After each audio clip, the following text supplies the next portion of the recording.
tunay na sukat ng tagumpay.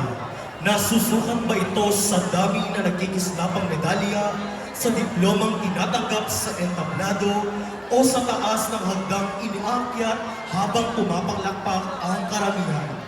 Marahil ang totoong tagumpay ay hindi lamang nakikita sa liwanag ng entablado, kundi sa mga sakripisyong inialay kahit walang matang nakamasid.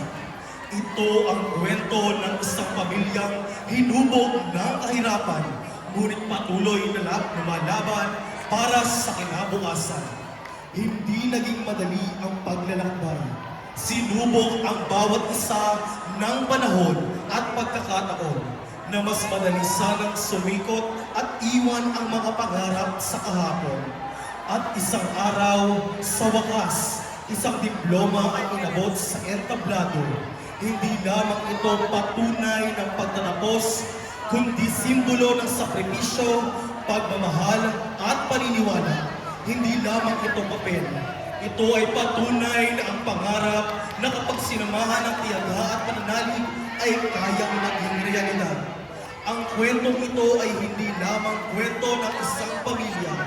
Ito rin ang kwento ng maraming estudyanteng piniling lumaban, lalo na sa ating mundong ginagalawan bilang industrial engineers. Dito natin nakikita ang tunay na diwa ng isang inhinyero, taga-ayos ng magulong sistema, taga-disenyo ng mas maayos na kinabukasan, at tagapagdala ng pagbabago bilang bahagi ng Philippine Institute of Industrial Engineers. Ito ay tungkol sa disiplina, pagtitiis at lakas ng loob na bumangon muli sa kakayahang humanap ng solusyon kahit tila komplikado at puno ng hamon ang lahat. Dahil ang tunay na tagumpay ay hindi nasusukat sa pagpupugay ng iba, kundi sa tapang mong ipagpatuloy ang laban kahit wala pang musika, kahit wala pang ilaw, at kahit wala pang papuri.